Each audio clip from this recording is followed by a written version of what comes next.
ପିଲାମାନେ ଭଲ ଅଛ? ସମସ୍ତେ ଖାଇକି ଆସିଛ? ହଉ ଆଜି ଆମେ କଣ ପଢିବା? କେମିତି ସଫା ସୁତରା ରହିବା ହେଲା, ନିଜକୁ କେମିତି ପରିଷ୍କାର ରଖିବା। ପରିଷ୍କାର ରହିଲେ କଣ ହବ?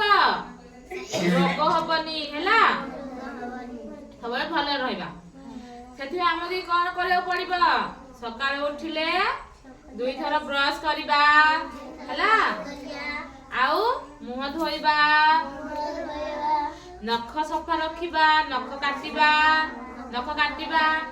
ଆଉ କଣ କରିବା? କାନ ସଫା ରଖିବା, କାନର ମଇଳା ବାହାର କରିବା। ଆଉ କଣ କରିବା? ପ୍ରତିଦିନ ଗାଧୋଇବା ହେଲା। ପ୍ରତିଦିନ କଣ କରିବା? ଭଲସେ ସବୁଦିନ ଗାଧୋଇବା ହେଲା। ତାପରେ କଣ କରିବା?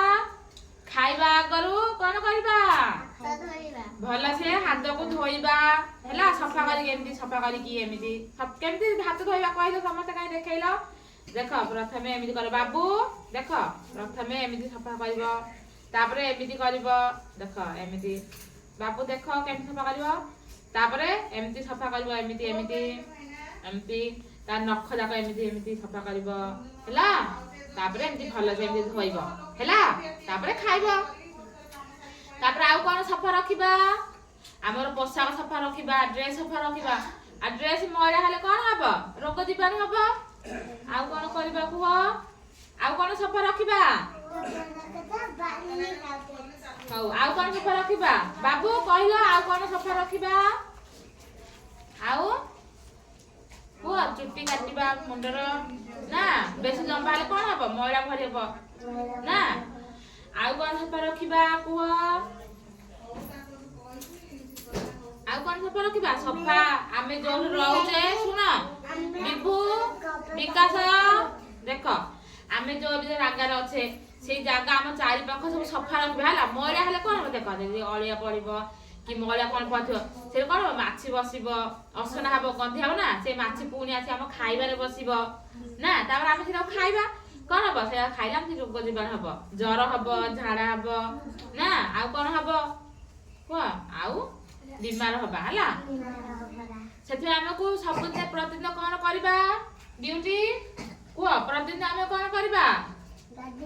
ପ୍ରତିଦିନ ଗାଧୋଇବା, ଆଉ ଦିନକୁ 2 ଥର ବ୍ରଶ କରିବା।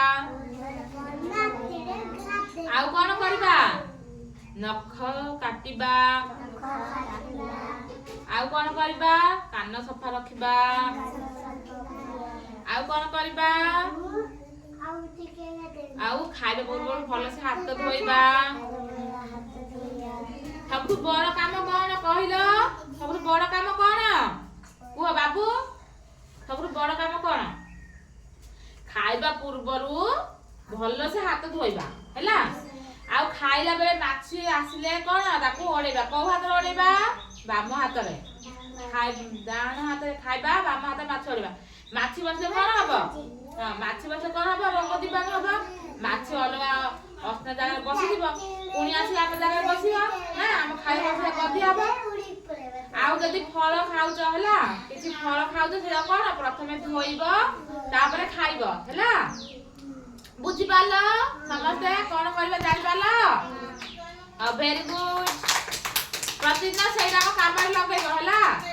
କଣ କରିବ ପ୍ରତିଦିନ? ସବୁଦିନ ଗାଧେଇବ, ଡ୍ରେସ୍ ସଫା ରଖିବ ହେଲା। ଆଉ ଖାଇବା ପୂର୍ବରୁ ହାତ ଧୋଇବ ହେଲା। ଭେରି ଗୁଡ ପିଲାମାନେ।